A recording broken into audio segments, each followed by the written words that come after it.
সালাসা Lyall, Ayesha বিয়ের আগে তোরে কিন্তু আমি 3 বার স্বপ্নে দেখছিলাম। সুবহানাল্লাহ কইবেন না?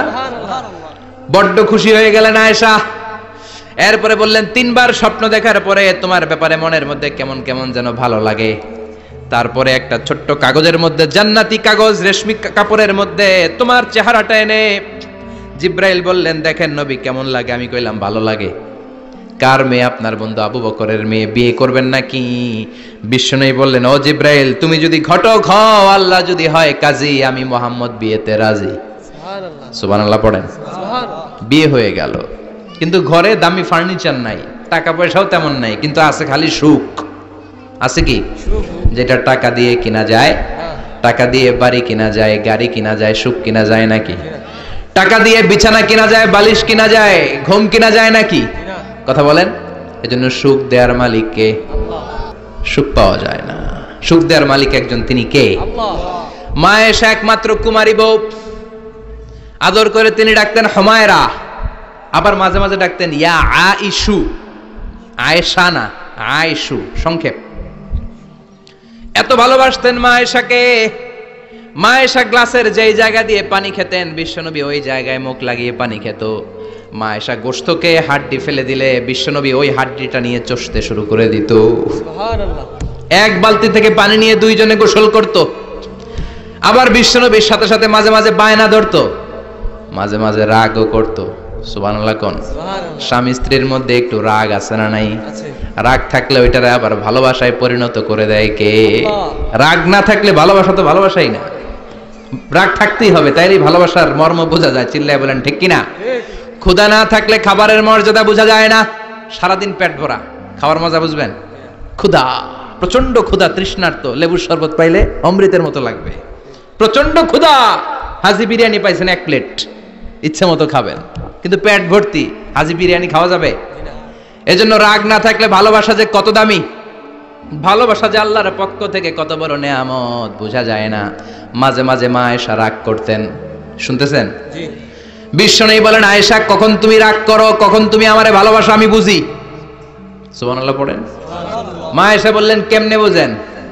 বিশ্বনবী বললেন, যখন তুমি রাগ করো তখন নামাজের পরে দোয়ার মধ্যে বলো, ও ইব্রাহিম আলাইহিস সালামের আল্লাহ, আপনি আমার উপর দয়া করেন। তার মানে তুমি রাগ করে আছো, আমার নাম নাও নাই। আর যখন আমার উপর খুশি থাকো, নামাজের পরে দোয়াতে বলো, মুহাম্মদ সাল্লাল্লাহু আলাইহি ওয়াসাল্লামের আল্লাহ, আপনি আমাদের উপর রহমত করেন। তার মানে খুশির সময় তুমি আমার নাম নাও, রেগে গেলে অন্য নবী দেয়া দোয়া সাইরা দাও, রেগে গেলে আমার নামটা নাও না। মা আয়েশা বলে, নবী গো, আমি তো শুধু নামটাই মুখ দিয়ে নেই না, কিন্তু কলিজা থেকে তো আপনারে বাদ দিতে পারি না। আল্লাহু আকবার। মা আয়েশা বলতেন, আমি যখন বিশ্বনবীর সাথে শীতের রাতে এক ল্যাপের নিচে ঘুমাতাম, তখনও জিব্রাইল ওহী নাজিল করত। সুবহানাল্লাহ নাই? সুবহানাল্লাহ। কোন স্ত্রীর সাথে অন্তরঙ্গ বসবাসের সময় কোরআনের ওহী নাজিল হতো না। একমাত্র মা আয়েশার সাথে যখন এক বিছানার এক ল্যাপের নিচে দুইজন শুয়ে আছে, কোরআনের আয়াত নাজিল করছে কে?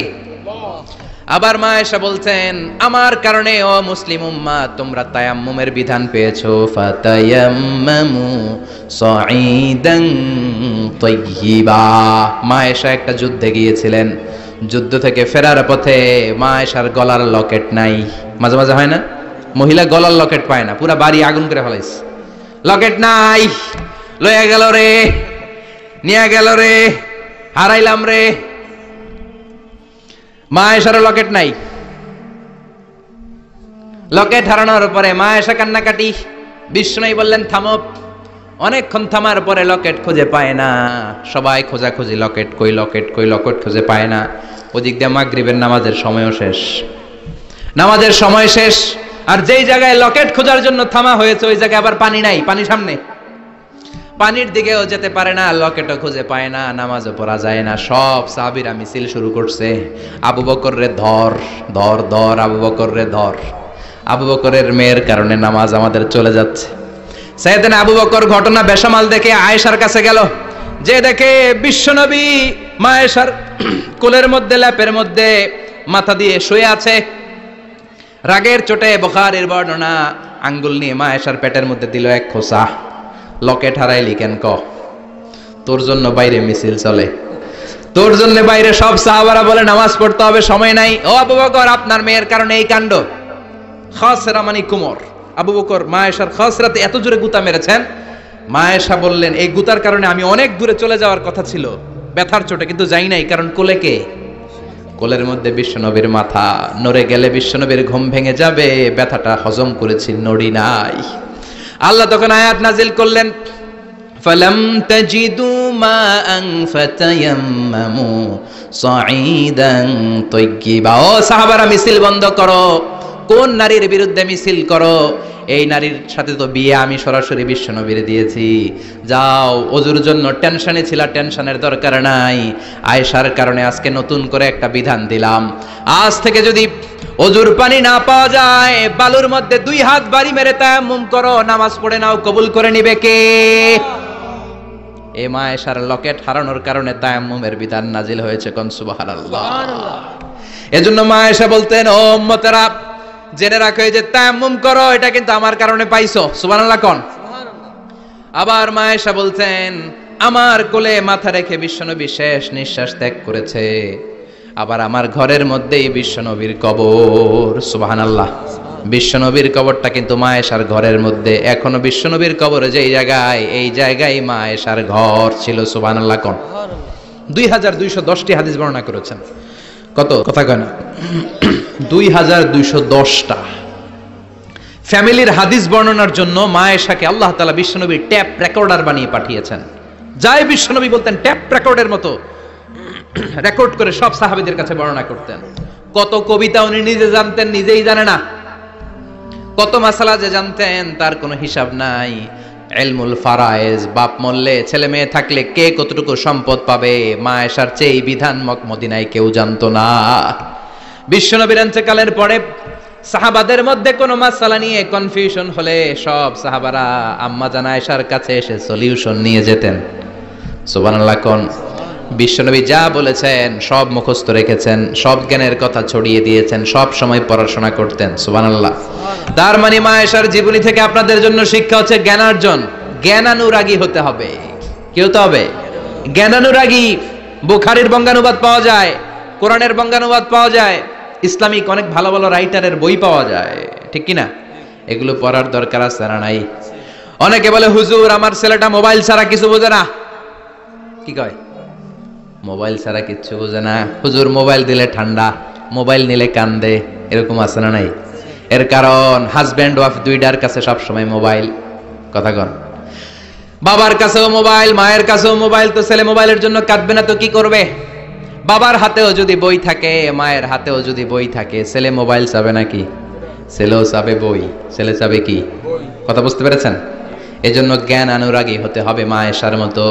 মা আয়েশা 2210টা হাদিস মুখস্থ করেছে, আপনি কয়টা করছেন? উনি পারলে আপনি পারবেন না কেন? আম্মা জান আয়েশার সাথে ঝগড়ার পর আম্মা জান আয়েশাও রাগ, আল্লাহ রাসূল সাল্লাল্লাহু আলাইহি ওয়াসাল্লামও রাগ। এখন রাগ মেটানোর দরকার আছে না নাই? আল্লাহ রাসূল সাল্লাল্লাহু আলাইহি ওয়াসাল্লাম বললেন, আয়েশা চলো মিটমাট করে ফেলি। সুবহানাল্লাহ করেন না? চলো মিটমাট করি। তো কারে ডাকবো মিটমাটার জন্য? ওমরে ডাকি। আম্মা জান আয়েশা বলে, না, ওমর গলিব, ওমর খুব মেজাজ ওয়ালা, আমার ডর লাগে। তোমার আব্বারে ডাকি। আব্বারে ডাকেন। আব্বারে ডাকেন। খুশি হয়ে গেছেন আম্মা জান আয়েশা। আবু বকর রাদিয়াল্লাহু চলে আসলেন, দাঁড়ালেন। এবার বিষ্ণু সাল্লাল্লাহু আলাইহি ওয়াসাল্লাম বললেন, তাতাকাল্লিমিন আও আতাকাল্লাম, কি ঘটছে আমাদের মাঝে, তুমি বলবা না আমি বলবো? আম্মা জান আয়েশা বললেন, তাতাকাল্লামু আনতা ওয়ালা তাকুল ইল্লা হাক্কান, আপনিই বলেন তবে সত্য ছাড়া মিথ্যা বলবেন না। আবু বকর রাদিয়াল্লাহু তাআলা শুনে রেগে গেলেন, কি এ কেমন কথা তোমার? নবীকে উদ্দেশ্য করে তুমি বলছো সত্য ছাড়া মিথ্যা বলবেন না, নবী কখনো মিথ্যা বলবে নাকি? রেগে মেয়ের গায়ে মেরেছে এক চড়। চোর খেয়ে আম্মা জান আয়েশা উল্টে পড়ে গেলেন। সাইয়েদনা আবু বকর রাদিয়াল্লাহু তাআলা রেগে গড়গড় করতে লাগলেন, আবার মারার জন্য উদ্যত হলেন। আম্মা জান আয়েশা রাদিয়াল্লাহু তাআলা বাঁচার জন্য এবার বিশ্বনবীর পিছনে যে আশ্রয় নিলেন। সুবহানাল্লাহ বলবেন না? বিশ্বনবী সাইয়েদনা আবু বকরের সামনে 2 হাত মেলে ভেবে দাঁড়িয়ে গেলেন। আল্লাহর হাবিব যখন আম্মা জান আয়েশাকে বাঁচানোর জন্য 2 হাত উঁচু করে দাঁড়িয়ে গেলেন, সাইয়েদনা আবু বকর থেমে গেলেন। সাইয়েদনা আবু বকর এই পরিস্থিতি দেখে ঘর থেকে বের হয়ে ঘরের বাইরে দাঁড়ালেন। এবার আল্লাহর রাসূল সাল্লাল্লাহু আলাইহি ওয়াসাল্লাম আম্মা জান আয়েশাকে তুললেন, বললেন, ইয়া আয়েশা কাইফা রাআইতনি আনকাসতুকি মিনার রাজুল, দেখলা নাকি কেমন করে আমি তোমার বাবার হাত থেকে তোমারে বাঁচালাম। আজকে আমি যদি সামনে দাঁড়িয়ে না বাঁচাতাম, তোমার বাবা তোমারে একেবারে মেরেই ফেলতো। সুবহানাল্লাহ পড়ে। দেখছো আয়েশা, আমি বাঁচাইলাম তোমারে, আমার সাথে ঝগড়া করো, আমি বাঁচাইলাম। এই কথা শুনে আম্মা জান আয়েশা রাদিয়াল্লাহু তাআলা লজ্জায় পড়ে হেসে দিলেন। সুবহানাল্লাহ পড়বেন না? লজ্জায় এবার হেসে দিলেন। দুইজনের হাসাহাসি শুনে বাইরে থেকে আবু বকর রাদিয়াল্লাহু তাআলা আনহু হাসির আওয়াজ শুনে অবাক, কিরে এতক্ষণ যুদ্ধ এখন আবার হাসি কেন? হাসে দেখার জন্য সাইয়েদনা আবু বকর রাদিয়াল্লাহু তাআলা আনহু ঘরের ভেতরে ঢুকলেন। ঢুকে দেখেন আম্মা জান আয়েশাও হাসে, বিশ্ব নবীও হাসে, সাইয়েদনা আবু বকর হেসে দিলেন। আরশের উপর থেকে খুশি হয়ে গেলেন কে? এবার সাইয়েদনা আবু বকর বলেন, ইয়া রাসূলুল্লাহ, ইয়া হাবিবাল্লাহ, আশরিকানি ফি সিলমিকুমা কামা আশরাকতুমানি ফি হারবিকুমা। নবী গো, আপনাদের দুইজনের মধ্যে যুদ্ধ লাগলে যেমনি মিটমাট করার জন্য আপনি আমারে ডাকেন, আপনাদের এই আনন্দ ঘন মুহূর্তগুলোতে শরীক হওয়ার জন্য মাঝে মাঝে আমারে ডাকে। সুবহানাল্লাহ পড়েন। আপনাদের মধ্যে যুদ্ধ লাগলে সন্ধি করার জন্য যেমনি আমারে ডাকেন, আপনারা যখন আনন্দ ঘন পরিবেশে এরকম খুনসুটি করেন, হাসাহাসিতে মেতে ওঠেন, তখন একটু আমারে ডাকেন। সুবহানাল্লাহ পড়বেন না? দেখেন আল্লাহ রাসূল সাল্লাল্লাহু আলাইহি ওয়াসাল্লাম পৃথিবীর সবচেয়ে শ্রেষ্ঠতম মানুষ, উনাদের পরিবারেও ঝগড়া হতো, কিন্তু এই ঝগড়া কোনোদিন তালাক পর্যন্ত গিয়েছে? কথা বলেন না কেন? আল্লাহর হাবিব সাল্লাল্লাহু আলাইহি ওয়াসাল্লাম তার কোন স্ত্রীকে তালাক দিয়েছেন? যারা দাম্পত্য জীবনের একান্ত বিষয় কারোর সাথে শেয়ার করে, তারা সবচেয়ে বড় কবিরা গুনাহ করে। আশরাফুন নাস বলেছেন বিশ্বনবী এদেরকে, সবচেয়ে নিকৃষ্ট মানুষ। ইয়াউমাল কিয়ামাতি মানজিলাতান, আল্লাহর কাছে কিয়ামতের দিন সবচেয়ে নিকৃষ্ট হয়ে দাঁড়াবে ওই দম্পতি, ওই নারী কিংবা ওই পুরুষ। তুফদি ইলা যাওজিহি ওয়া ইউফদি ইলা যাওজিহা সুম্মা ইউনশিরু সিররাহা। তারা একান্ত সময়ে ফিজিক্যাল ইন্টিমেসিতে যা করে, এটা পরে মানুষের কাছে বলে বেড়ায়। এরকম আছে না নাই? খবরদার, এটা বড় কবিরা গুনাহ। অনেক বোনরা একসাথে হলে দাম্পত্য জীবনের বিভিন্ন গোপন বিষয় নিয়ে কথা বলে, আছে না নাই? অনেক পুরুষরা একে অপরের সাথে, বন্ধুদের সাথে বিভিন্ন বিষয় নিয়ে শেয়ার করে, এটা এমন ওইটা এমন, এগুলো বলা যাবে? আর সিবাউ হারাম। দাম্পত্য জীবনের সব বিষয়, স্বামীর সব বিষয় স্ত্রীর কাছে আমানত, স্ত্রীর সব বিষয় স্বামীর কাছে আমানত রেখেছে কে? দাম্পত্য জীবনের এই প্রাইভেট লাইফের কোনো কিছু কিয়ামত পর্যন্ত অন্যের কাছে প্রকাশ করাকে হারাম ঘোষণা করে দিয়েছে কে? অনেক স্ত্রী আছে হাজবেন্ডের খালি সন্দেহ, রাইট? ওদিকে তাকাই লাগে, ওই মেয়ের দিকে তাকাই লাগে, মোবাইল দেখি, মোবাইল দাও, ফেসবুকের পাসওয়ার্ড দাও, ঢুকে দেখি মেসেঞ্জারে কার সাথে চ্যাট করছে, এই অফিসের ফাইল দেখি, এই এটা দেখি, এই তোমার ইনবক্স চেক করবে, এদিকে দাও। আছে না নাই?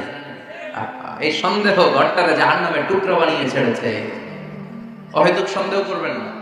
আবার ভাইরা ভাবিদেরকে অহেতুক সন্দেহ করবেন, এই ওদিকে গেলা কেন, ওদিকে তাকাইলা কেন, এটা করলা কেন, ওইটা করলা কেন, দেখি তোমার মোবাইল, তোমার মোবাইলের গ্যালারি দেখি, লক করে রাখছো কেন, লক হলো। আছে না নাই? অহেতুক সন্দেহ ফ্যামিলিটারে জাহান্নামের টুকরা বানিয়ে দেয়। হ্যাঁ, ভ্যালিড কোনো অপরাধ যদি স্বামী করে ফেলে, ভ্যালিড কোনো অপরাধ যদি স্ত্রী করে ফেলে, পরকীয়ার কোনো বিষয় যদি প্রমাণিত হয়, বসেন, কনসাল্ট করেন, একে অপরের সাথে কথা বলেন, জিজ্ঞেস করেন। কিন্তু অহেতুক, আমি অনেক ফ্যামিলি এরকম দেখেছি, আমার কিছু বন্ধুকেও আমি দেখেছি যে এদের অবস্থা খুব খারাপ, খালি সন্দেহ করে। আছে না নাই? এই সন্দেহের রোগটা বড় রোগ, এই রোগ থেকে বেরিয়ে আসতে হবে। অহেতুক সন্দেহ করা যাবে না। 5 নাম্বার, হাজবেন্ড ওয়াইফের দায়িত্ব হচ্ছে একে অপরের সহযোগী হতে হবে, সহকর্মী। আল্লাহর জান্নাত পাওয়ার ক্ষেত্রে একে অপরের সহযোগী। আপনি একা জান্নাতে যাবেন, ভাবি জাহান্নামে, এটা আপনি চান? জি না, আওয়াজ নাই আমগো গলায়। আপনি এটা চান? ভাবি একা জান্নাতে যাবে, আপনি যাবেন না, এটা ভাবি চায়? চায় না। তাহলে গেলে একসাথেই যান না, একসাথেই যান, একসাথেই যাবেন, আলাদা না। এজন্য আল্লাহর আনুগত্যে, আল্লাহর ইবাদতে, দাম্পত্য জীবনে একে অপরের সহযোগী হতে হবে। স্বামী ভুল করলে স্ত্রী সুন্দর করে শুধরে দিবে, স্ত্রী ভুল করলে স্বামী শুধরে দিবে। ফজরের সময় স্ত্রী হাজবেন্ডকে ডেকে দিবে, উঠতে না চাইলে ঠান্ডা পানির ছিটা দিবে, কারণ জান্নাতে একা যাওয়া যাবে না, গেলে দুইজনই যাবে। যত বেশি আপনারা আল্লাহর আনুগত্যে আগাতে পারবেন, তত আপনাদের মহব্বত বাড়ায় দিবে কে? স্বামী স্ত্রীর দুইজনের কাঁধেই বর্তায়। এরকম প্রথম দায়িত্ব হচ্ছে স্যাক্রিফাইস। দাম্পত্য জীবনের আসল খেলাটা হচ্ছে স্যাক্রিফাইসের খেলা। কিসের খেলা? হয় না এরকম আপস এন্ড ডাউনস, মাঝে মাঝে একটু ঝগড়া, মাঝে মাঝে আবার ভালোবাসা, আবার খুনসুটি, এগুলো মিলেমিশে একাকার করে স্যাক্রিফাইস দিয়ে একে অপরকে জয় করে নিতে হয়। কারণ no one is perfect in this world. এই পৃথিবীতে কেউই পারফেক্ট না। আপনি আপনার বউয়ের দোষ খুঁজলে আপনারও দোষ আছে না নাই? কেউ দোষমুক্ত নয়। এজন্য দোষ না খুঁজে আমরা স্যাক্রিফাইস করব। দাম্পত্য জীবনের এটাকে সুখী সমৃদ্ধ করার এক নাম্বার চাবিকাঠি হচ্ছে স্যাক্রিফাইস। ঝগড়া আপনারা করেন নাকি ভাবির সাথে? ভাবির সাথে ঝগড়া করেন কে কে? দেখি হাত তোলেন।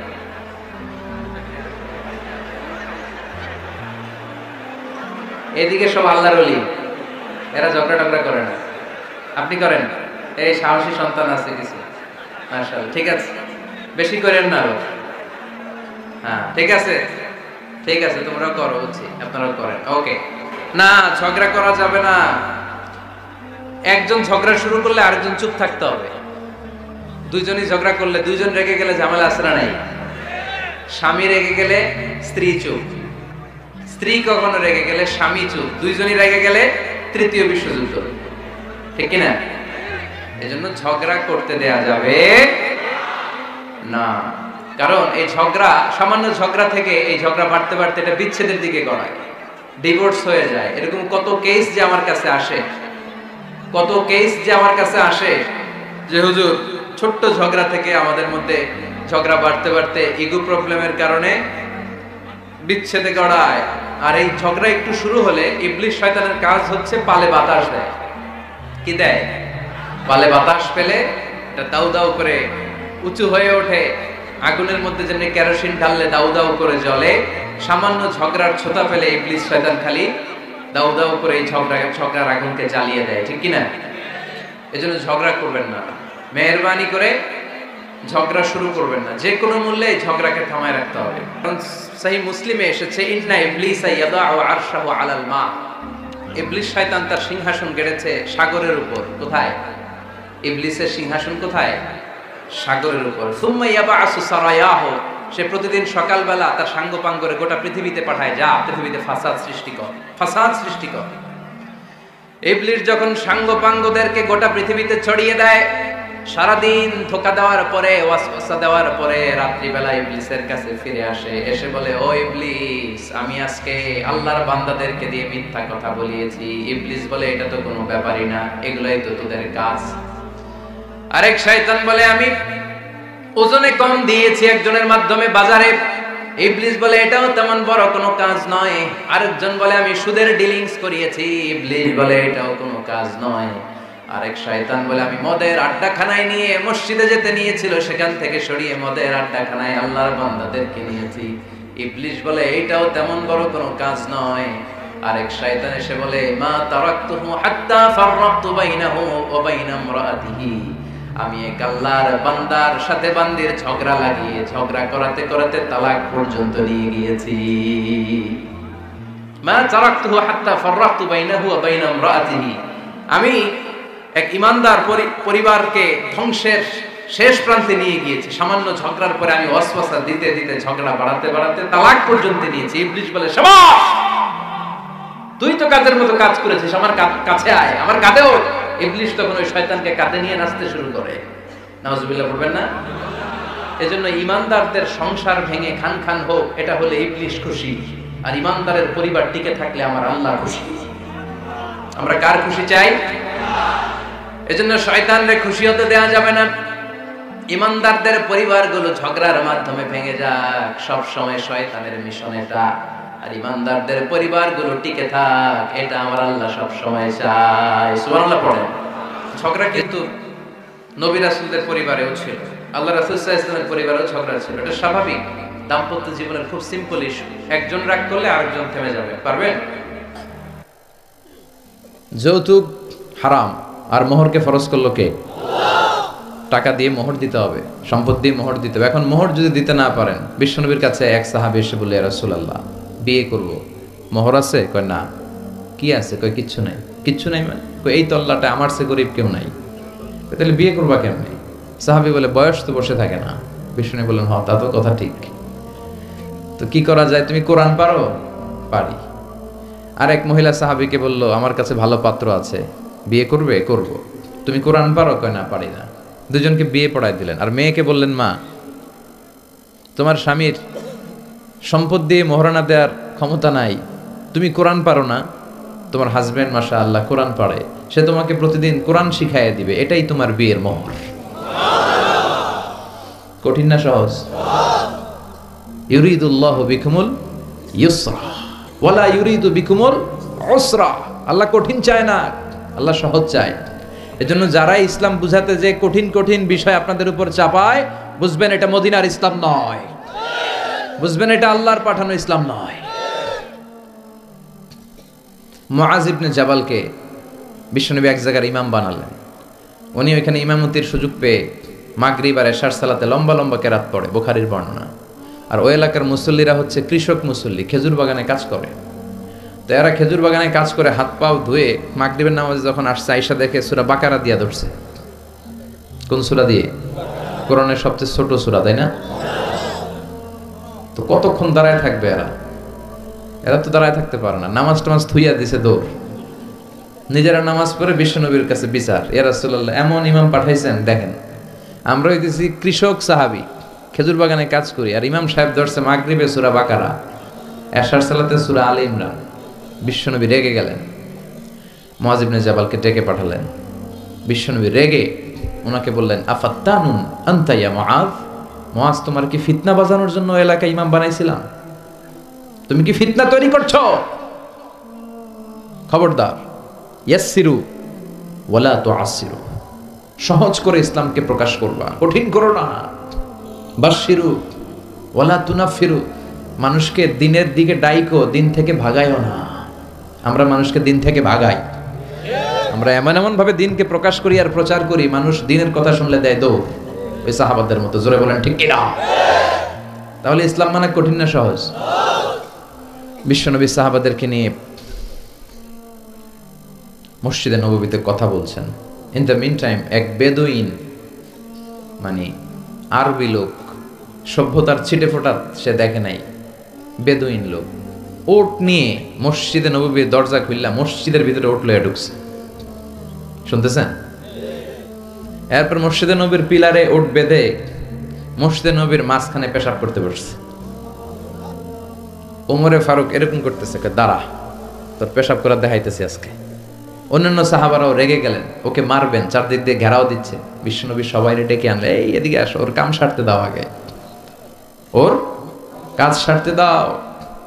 কারণ কত বড় ফিলোসোফার ছিলেন আমার নবী। পেশাব পায়খানার মাঝখানে কাউরে ধমক দিল, ওর পেশাব যদি আটকে যায়, ওর এত বড় রোগ হবে, এটা অপারেশন ছাড়া বাঁচানো যাবে না। এজন্য টয়লেটে কেউ ঢুকলে আপনি দরজায় জোরে আঘাত করবেন না, চিৎকার করে ডাকবেন না, আগে তার ইউরিনটা পাস করতে দেন, তার ওয়াশরুম ক্লিয়ার করতে দেন। কি করবেন? কাশি দিবেন। আপনারও টয়লেটে যাওয়া দরকার, কিন্তু বাইরে হয় না, ভিতর থেকে। কি করবেন? এরকম কাশি দিবেন, অথবা পায়চারা করেন, সহনীয় আওয়াজ করেন, যাতে সে বুঝে someone is waiting outside, he is in danger,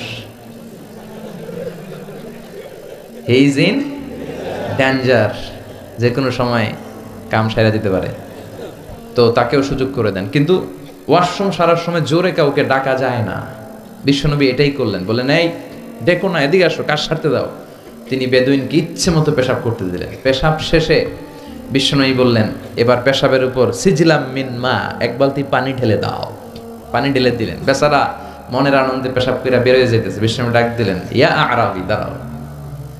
দাঁড়ালো। সে বলল, তুমি যে এখানে পেশাব করছো এই জায়গাটা কি জানো? কয় না, জানি না। কয় এটা আমাদের ইবাদতগাহ, এখানে আমরা আমাদের রবরে ডাকি, আমাদের স্রষ্টার জিকির চলে এখানে, তুমি এই জায়গায় পেশাব করেছো। সে তো অবাক, কিরে আমি এদের ইবাদতগাতে পেশাব করছি আর আমার সাথে এরকম মিষ্টি আলাপ? আমরা তো এরকম কেউ করলে ওর 12টা বাজায় দিতাম। বিশ্বনবী বললেন, এই কাজটা তোমার ঠিক হয়নি, এটা আমাদের পবিত্র জায়গা। বিশ্বনবীর এই সুন্দর আচরণ দেখে সে বলে, আপনি কে? বিশ্বনবী বললেন, আমি এই জামানার এবং আখিরি জামানার পয়গাম্বর, আমার কাছে ওহী আসে, আমি সব নবীর সেরা নবী। সে বলল, তাহলে আর দেরি কেন, আপনি আমাকে পড়িয়ে দেন লা ইলাহা মুহাম্মাদুর। এভাবে ইসলাম প্রচারিত হয়েছে। Simplicity is the beauty of Islam. সহজভাবে উপস্থাপন করাটাই হচ্ছে ইসলামের পদ্ধতি, ঠিক কিনা? বিশ্বনবী বললেন মসজিদে যখন ঢুকবে এই দোয়াটা পড়ো, আউযু বিল্লাহিল আযীম ওয়া বিওয়াজহিল কারীম ওয়া সুলতানিহিল কদীম মিনাশ শাইতানির রাজীম। এই চারটা শব্দ দিয়ে এই দোয়াটা যে পড়বে, এই দোয়াটা পড়ার সাথে সাথে শয়তান চিৎকার মারে আর ঘোষণা দেয়, আজকের দিনের জন্য আমার ওয়াসওয়াসা থেকে তুই মুক্ত হয়ে গেলি। আফসোস করে শয়তান বলে, তোরে তো আর কিছু করা গেল না, তোর উপরে আর কোনো খবরদারি নাই, আজকে সারা দিনের জন্য তোর রবের কাছ থেকে তুই প্রোটেকশন পেয়ে গেলি, আজকে শেষ, কালকে ধরবো তরে, কালকে ধরবো, আজকে শেষ। এই জন্য এই দোয়াটা পড়বেন, আউযু বিল্লাহিল আযীম ওয়া বিওয়াজহিল কারীম ওয়া সুলতানিহিল কদীম মিনাশ শাইতানির রাজীম। এই রেকর্ড হইতেছে ইউটিউবে, শুনে নিন, এটা পড়বেন। এরপরে নবীর একটা সালাম দিবেন, আসসালামু আলাইকা আইয়ুহান নবী ওয়া রাহমাতুল্লাহি ওয়া বারাকাতুহু। তারপরে ডান পা দিয়ে ঢুকবো আমরা। মসজিদে ঢোকার সময় কোন পা? সবাই বলেন আরো জোরে, মনে থাকবে, ভুল হবে না তো? আর ডান পা দিয়ে পড়বো, আল্লাহুম্মা আফতাহলি আবওয়াবা রাহমাতিক, ও আল্লাহ তোমার রহমতের দরজা আমার জন্য খুলে দাও। পড়ে না আমিন। আর যখন বের হব তখন বাম পা দিয়ে বেরোবো, কোন পা? সবাই বলেন, মনে থাকবে? ছেলে মেয়েদেরকে শিখানো যাবে? বাচ্চারা কি শিখাবেন? ঢোকার সময়, বের হওয়ার সময়, ঢোকার সময়, বের হওয়ার সময়। আর বের হওয়ার সময় পড়ব, আল্লাহুম্মা ইন্নী আসআলুকা মিন ফাদলিক, আল্লাহ আমি আপনার কাছে ফদল চাই। ঢোকার সময় রহমত চাই, বের হওয়ার সময় ফদল। ফদল মানে রিজিক। রিজিক কি মসজিদে থাকে না মসজিদের বাইরে? এজন্য আল্লাহ বলেন, ফাইদা কুদিয়াতিস সালাতু ফান্তাশিরু ফিল আরদি ওয়াবতাগু মিন ফাদলিল্লাহ ওয়াযকুরুল্লাহা কাসীরান লাআল্লাকুম তুফলিহুন। যখন সালাত শেষ হয়ে যায়, জমিনের মধ্যে ছড়িয়ে পড়ো, জমিনে কাজ কর্ম শুরু করে দাও, কর্মচাঞ্চল্যতা দিয়ে জমিনটাকে ভরে তোলো, আর আল্লাহর কাছে ফদল চাও, রিজিক চাও। রিজিকের মালিক কে? তাহলে মসজিদে কি পাওয়া যায়? রহমত। ওই একজন কয় রিজিক, রহমত। মসজিদে কি পাওয়া যায়? সবাই বলেন, মসজিদের ভিতরে কি পাওয়া যায়? আর বাইরে পাওয়া যায় রিজিক। চিল্লায় বলেন, বাইরে কি পাওয়া যায়? এজন্য ঢোকার সময় রহমত চাবো, বের হওয়ার সময় রিজিক চাবো। ঢোকার সময় ডান পা, বের হওয়ার সময়, মনে থাকবে? আর মসজিদে ঢুকেই 2 রাকাত, ঢুকেই 2 রাকাত। দুখুলুল মসজিদ, তাহিয়াতুল মসজিদ, তাহিয়াতুল উযু, যেই নাম দেন। ওযু করলেই, মসজিদে ঢুকলেই, মনে থাকবে? ভুলে যাবেন তো আপনারা, খেয়াল থাকবে? মসজিদে ঢুকলেই 2 রাকাত পড়তেন বিশ্বনবী মুহাম্মদ সাল্লাল্লাহু। বিশ্বনবী জুমার খুতবা দিচ্ছেন, হঠাৎ এক সাহাবী খুতবা চলাকালীন সময়ে মসজিদে ঢুকেই বসে পড়লেন। বিশ্বনবী বললেন, দাঁড়াও। নিজের খুতবা বন্ধ করে দিয়ে সাহাবীরে বললেন, দাঁড়াও, 2 রাকাত পড়েছ নাকি? সাহাবী বলে, পড়ি নাই। বিশ্বনবী বললেন, তাড়াতাড়ি করে চটজলদি করে 2 রাকাত পড়ে নাও। খুতবা, জুমার খুতবা চলতেছে, খুতবা থামিয়ে দিয়ে খুতবার নিরবিচ্ছিন্নতাকে ভঙ্গ করে আল্লাহর হাবিব সাল্লাল্লাহু আলাইহি ওয়াসাল্লাম 2 রাকাত পড়তে বললেন। এটা খুবই জরুরি, পড়বেন, খুতবা চলাকালীনও পড়বেন। যদিও আমাদের দেশের অনেক জায়গায় এটার সুযোগ দেয় না, বলে যে লাল বাতি জ্বলন্ত অবস্থায় নামাজ পড়া নিষেধ। নিজেরা বানাইছে এই নিষেধ, তো পড়তে না দিলে বারান্দায় পড়েন, যেহেতু খুতবা শোনারও গুরুত্ব আছে। হানাফি মাযহাবে খুতবাটারে ওয়াজিব বলে, খুব গুরুত্ব দেয়। এজন্য বলে যে এটা বেশি গুরুত্বপূর্ণ ওই নামাজের চেয়ে। এটা হচ্ছে ওনাদের দলিল, কিন্তু ওই দলিলটা বেশি শক্তিশালী যে মসজিদে ঢুকেই 2 রাকাত পড়তে হয়, ঠিক কিনা? এজন্য মসজিদে ঢুকেই আমরা 2 রাকাত পড়ব। তাহলে প্রথমে ওযু করে নিলাম, সুন্দর জামা পরলাম, ডান পা দিয়ে মসজিদে ঢুকলাম, ঢুকেই 2 রাকাত পড়লাম। এই সবগুলো আদেশ বিশ্বনবী আমাদের জন্য দিয়েছে, ঠিক কিনা? আবার বিশ্বনবী নিষেধ করেছে কবরের উপর যেন কখনো কেউ মসজিদ না বানায়। লাআনা রাসূলুল্লাহ সাল্লাল্লাহু লাআনাতুল্লাহি আলাল ইয়াহুদ ওয়ান নাসারা ইত্তাখাযু কুবুর আমবিয়াইহিম মাসাজিদা। আল্লাহ তাআলা ইহুদি নাসারাদের উপর লানত দিয়েছে। কি দিয়েছে? লানত। কারণ তারা তাদের নবীদের কবরের উপরে মসজিদ বানায়, ওইখানে নামাজ পড়ে। কবরস্থানে নামাজ পড়া যায়? কবরের উপরে নামাজ পড়া যায়? বাংলাদেশে আছে না নাই? ছোট্ট এতটুক মসজিদ, 2 কাতারের এত বড় কবরস্থান। ইয়া লাল শালু, নীল শালু, আগরবাতি আর গোলাপ জলের গন্ধে ঢোকা যায় না, আছে না নাই? ওখানে যে আগরবাতি জ্বালায় দেয়, গোলাপ জল ঢেলে দেয়, আছে না নাই? কবরস্থানে বা মাজারে কেন মোমবাতি দেয় মানুষ আমি জানি না। যিনি কবরে শুয়ে আছেন ওনার কাছে কি আলো যায়, মোমবাতির আলো? তো ওনারে দিছেন কেন? এটা তো যে সমস্ত ঘরে এখনো ইলেকট্রিসিটি পৌঁছে নাই, বাচ্চারা পড়াশোনা করতে পারে না, এদের ঘরেই না আপনি মোমবাতি দিবেন? তাহলে আপনার বাবার কবরটারে আলো দিয়ে ভরে দিবে কে? মাজারে যে অনেকে টাকা দেয়, মানত করে, মাজারে টাকা দেয়া যায় না, মানত করা যায় না, মানত করতে হয় একজনের নামে। চিল্লায় বলেন তিনি কে? খবরদার, এগুলো থেকে সাবধানে থাকতে হবে। মাজার জিয়ারত করা সুন্নাহ, কবর দেখলেই সালাম দেয়া সুন্নাহ, জিয়ারত করা সুন্নাহ। এর জন্য দোয়া চাইবেন, নিজের জন্য আল্লাহর কাছে দোয়া চাইবেন, এর জন্য দোয়া করবেন, নিজের জন্য দোয়া করবেন। কিন্তু মাজারে পড়ে থাকা লোকটার কাছে কিছু চাওয়া যায়? আল মাইয়িতু ফিল কবর কাল গরীকি ফিল বাহর। সাঁতার না জানা ব্যক্তি সাগরে পড়লে যেরকম অসহায়, কবরে শুয়ে থাকা ব্যক্তিটা তার চেয়েও বেশি অসহায়। সে আপনার জন্য কি করবে? আপনি তার জন্য দোয়া করলে সে কিছু পাবে। সে আপনার কিছু করায় দিতে পারবে? করতে পারে একজন, তিনি কে? চিল্লায় বলতে হবে তিনি কে?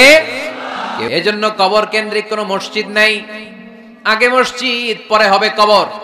যেমন বিশ্বনবী আগে তৈরি করেছেন মসজিদে নববী, তার পাশে হয়েছে বিশ্বনবীর কবর, তার বাম দিকে হয়েছে বাকিউল গারকাদ, বাকি কবরস্থান, মাকবারাতুল বাকি, যেখানে বিশ্বনবীর স্ত্রীরা শুয়ে আছেন, সাহাবারা শুয়ে আছেন রাদিয়াল্লাহু তাআলা আনহুম ওয়া আনহুন্নাহ।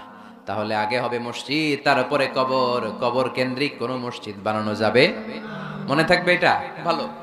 কবর কেন্দ্রিক মসজিদ বানাবেন না, মসজিদ আর কবরস্থানে গ্যাপ রাখবেন, তা না হলে ভেজাল হওয়ার সম্ভাবনা আছে না নাই? এরপরে বিশ্বনবী মসজিদকে ক্লিন রাখতে বলেছেন। আমারা রাসূলুল্লাহ সাল্লাল্লাহু আলাইহি ওয়াসাল্লাম বিবিনাইল মসজিদি ফি দুয়ার ওয়া আন তুনাযযাফা ওয়া তুতায়্যাবা। আল্লাহর হাবিব বলেছেন, এলাকা এলাকায় তোমরা মসজিদ বানাও, মসজিদগুলোরে পরিষ্কার রাখো, আতর আর সুগন্ধি দিয়ে তোমরা পারফিউম করে দাও। মসজিদটারে সুগন্ধযুক্ত করে রাখবেন, পারফিউম করে রাখবেন। আরব দেশে মসজিদে বাখুর জ্বালিয়ে দেয়, উদ জ্বালিয়ে দেয়, মসজিদে ঢুকলেই কলিজাটা ঠান্ডা হয়ে যায়, নামাজ পড়তে মনে চায়, কোনো দুর্গন্ধ নাই। এজন্য মসজিদ পরিচ্ছন্ন রাখার দরকার আছে না নাই?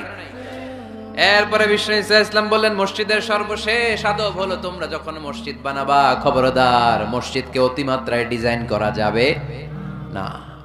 অতিমাত্রায় ডিজাইন করা যাবে না। আমরা এতই ডিজাইন করি, কোনটা মসজিদ আর কোনটা কমিউনিটি সেন্টার চিনাই যায় না। আছে না নাই? না, অতিমাত্রায় ডিজাইন না, যতটুকু লাগে। গরম লাগে, এয়ারকন লাগান, নো প্রবলেম। নিচের সমস্যা, সিম্পলি টাইলস দিয়ে দেন। কিন্তু লাইটিং ফাইটিং, লাল নীল বাতি, এই কারুকার্য ওই কারুকার্য, এটা করতে নিষেধ করেছেন মুহাম্মদ সাল্লাল্লাহু। বিশেষ করে মসজিদের কেবলার দেয়ালে। কোন দেয়ালে? কেবলার দেয়ালে কোনো ঘড়ি থাকতে পারবে না, কোনো ক্যালেন্ডার থাকতে পারবে না, সব পিছনে। ইমাম সাহেব ঘড়ির টাইম দেখে নিবে। সামনে ক্যালেন্ডার থাকলে নামাজের সময় ক্যালেন্ডারের ভিতরে যে মাদ্রাসা মসজিদ, ওইখানে নজর পড়ার সম্ভাবনা আছে না নাই? বিভিন্ন জিনিস লেখা থাকে, নামাজও পড়ি, ওইটাও পড়ি, আছে না নাই? নামাজ পড়ে কয়টা বাজলো, ঘড়ির দিকে নজর পড়ার সম্ভাবনা আছে না নাই? এই জন্য কেবলার দেয়ালটা যদি সাদা মাঠা রাখা যায় সেটাই ভালো। আপনার নজর থাকবে সেজদার দিকে। ডানে একটা নজর দিলে আল্লাহ বলে ফিরে আয়, সেজদার দিকে তাকা। আরেক দিকে নজর দিলে আল্লাহ বলে ফিরে আয়, সেজদার দিকে তাকা। আবার যদি টাইলসের দিকে নজর দেন, আল্লাহ বলে ফিরে আয়, সেজদার দিকে তাকা। আবার যদি নজর দেন, আল্লাহ রেগে যে বলে লা হাজাত আলী ইলা সলাতিক, তোর এই নামাজের কোনো দরকার আমার নাই। যে আল্লাহ তাআলাকে খুশি করার জন্য সালাত পড়তে আসলাম, উনি যদি বলে তোর এই নামাজের দরকার আমার নাই, তো কার জন্য সালাত পড়লেন আপনি? এজন্য মসজিদের সামনের ওয়ালে যত কম ডিজাইন হওয়া যায়, ঘড়ি, ক্যালেন্ডার ইত্যাদি ফিত্যাদি, লেখাজোখা, এগুলো সামনে না, এগুলো পেছনে দিতে পারলে ভালো। ইভেন জায়নামাজের মধ্যেও কাবা ঘরের ডিজাইন আছে না নাই? এটা ইহুদিদের ষড়যন্ত্র। আমরা বোকা শোকা মুসলমান, ওরা সর্বপ্রথম জায়নামাজের মধ্যে কাবা ঘরের ডিজাইন দিছে। কোন ডিজাইন? আর আমরা মুসলমানরা মনের অজান্তে নিজের কাবারে নিজে লাথি মারি। কথা বলেন, কথা বলেন। এজন্য খবরদার, কোন মসজিদের ডিজাইনওয়ালা, কোন কাবা ঘরের নমুনাওয়ালা, মসজিদুল আকসার গম্বুজলা, মসজিদে নববীর কোন গম্বুজলা জায়নামাজ আমরা কিনবো না। আমরা না কিনলে ওদের ব্যবসা শেষ, ঠিক কিনা? ফ্রেশ জায়নামাজ কিনবে। কি জায়নামাজ? ফ্রেশ, সিম্পলি ফুল হইতে পারে, সাদা হইলে আরো ভালো। ফ্রেশ কোন মসজিদ, বিশেষ করে কাবার ডিজাইনওয়ালা তো কিনাই যাবে না। ওইটার মধ্যে দাঁড়ায় আছে ইমাম সাহেব, আছে না নাই? মনে থাকবে, মনে থাকবে। আবার বিষ্ণু বললেন লা তুসাদ্দুর রিহাল ইল্লা ইলা সালাসাতি মাসাজিদা, এই দুনিয়ার বুকে তিনটা মসজিদের দিকে শুধু বিশেষ সওয়াবের উদ্দেশ্যে ভ্রমণ করা যায়। এই তিনটা মসজিদ ছাড়া বিশেষ সওয়াবের উদ্দেশ্যে পৃথিবীর কোনো মসজিদে ভ্রমণ করা যাবে। আপনি ডিজাইন দেখতে যাইতে পারবেন। এই যে you cannot say it any journey expecting special virtue except three mosques, the mosque of Haram, the mosque an-Nabawi, the Masjid al-Aqsa, ঠিক কি না? এই তিনটা মসজিদ ছাড়া বিশেষ সওয়াবের নিয়তে পৃথিবীর কোনো মসজিদে ভ্রমণ করা যায় না, তবে দেখতে যাওয়া যায়। এটার আর্কিটেকচারাল ডিজাইন দেখার জন্য, এটার ক্যালিওগ্রাফিক্যাল ডিজাইন, এটার ইকোসিস্টেম, এটা কেমন করে করেছে, কতটুকু জায়গা, ডিজাইনটা কেমন, এটা দেখার জন্য যেতে পারবেন। কিন্তু এই 201 গম্বুজে নামাজ পড়লে সওয়াব 3 গুণ হবে, এরকম ধারণা করা যাবে? বাইতুল মুকাররমে পড়লে এত গুণ সওয়াব, এই ধারণা করা যাবে? মক্কার আগের নাম বাক্কা, কোরআনে বাক্কার কথা আছে। এবং হজ উমরা করতে গেলে দেখবেন যে অনেক হোটেল আছে, হোটেলের নাম ফুন্দুক বাক্কা। ফুন্দুক বাক্কা মানে বাক্কা হোটেল। মক্কার আগের নাম কি? বাক্কা। এখান থেকেই বিষ্ণু ঈসা ইসলাম ইসরা শুরু করেছেন, মেরাজের আগের ধাপ, নাম ইসরা। এই মসজিদে 1 রাকাত নামাজ পড়লে 1 লক্ষ রাকাতের সওয়াব দেয় কে? সুবহানাল্লাহ কইতে পারলেন না? পৃথিবীর আর কোন মসজিদে 1 রাকাত পড়লে 1 লক্ষ রাকাতের সওয়াব হয়? আপনাদের 201 গম্বুজে বললে, বাইতুল মুকাররম, পৃথিবীর কোন মসজিদে পড়লে হবে? শুধুমাত্র কেবলমাত্র মসজিদুল হারামে 1 রাকাত সালাত পড়লে 1 লক্ষ রাকাতের সওয়াব আমলনামায় দিবে কে? এজন্য আল্লাহ বললেন ওখানে যাও, হাইসুমা তুয়াল্লু ফাওয়াল্লু উজুহাকুম শাতরা, যেখানে যাইবা, দুনিয়ার যেখানেই থাকো না কেন, কাবা ঘরের দিকে হয়ে নামাজ পড়াকে আবশ্যক করেছে কে? পৃথিবীর যেখানেই যান, কোন দিকে হয়ে নামাজ পড়বেন? কাবা, টু দ্য ডাইরেকশন অফ কিবলা। আপনি অবাক হবেন, অস্ট্রেলিয়ায় একটা শহর আছে সিডনি, এই সিডনি শহরে একটা জঙ্গল আছে, এই জঙ্গলে একটা গাছ আছে, যে গাছটা মানুষের মতো রুকু করে আছে, টু দ্য ডাইরেকশন অফ কিবলা, তাও কিবলামুখী হয়ে। পত্রিকার কাটিং দেখেছেন না আপনারা? অনেক ক্যালেন্ডারেও আছে গাছ, ইউটিউবে দেখেছেন, গাছ রুকু করে আছে টু দ্য ডাইরেকশন অফ কিবলা, কিবলামুখী হয়ে মানুষের মতো। সুবহানাল্লাহ পড়ে। তাহলে এই মসজিদ এমন মসজিদ, এই মসজিদে 1 রাকাত সালাত পড়লে 1 লক্ষ রাকাতের সওয়াব হয়ে যায়। এই মসজিদ এমন মসজিদ, যেই মসজিদের মাঝখানে একটা ঘর আছে, ঘরটার নাম বাইতুল্লাহ। প্রতিনিয়ত এই ঘরের উপর 120টা রহমত নাজিল করে কে? সিত্তুন আলিত তাইফিন, 60টা রহমত নাজিল হয় যারা কাবা ঘরের চারদিকে তাওয়াফ করতে থাকে। আর বাঈন আলিল মুসাল্লিন, 40টা রহমত নাজিল হয় যারা কাবা ঘরের চারদিকে নামাজ পড়তে থাকে। 20 আলিন নাযিরিন ইলাল কাবা, বাকি 20টা সওয়াব নাজিল হয় যারা শুধু কাবা ঘরের দিকে তাকিয়ে থাকে। কাবা ঘরের দিকে তাকায় থাকলে সওয়াব। সুবহানাল্লাহ বললেন না? আন-নাযার ইলাল কাবা, 3 জিনিসের দিকে তাকালেই সওয়াব। কয় জিনিস? জোরে বলেন। 1 নাম্বার আন-নাযার ইলাল মুসহাফ, কোরআনের দিকে তাকালেই সওয়াব, পড়া লাগবে না, পড়লে তো সওয়াব আছে, তাকানো মাত্রই। 2 নাম্বার আন-নাযার ইলা ওয়াজহিল ওয়ালিদাইন, মা বাবা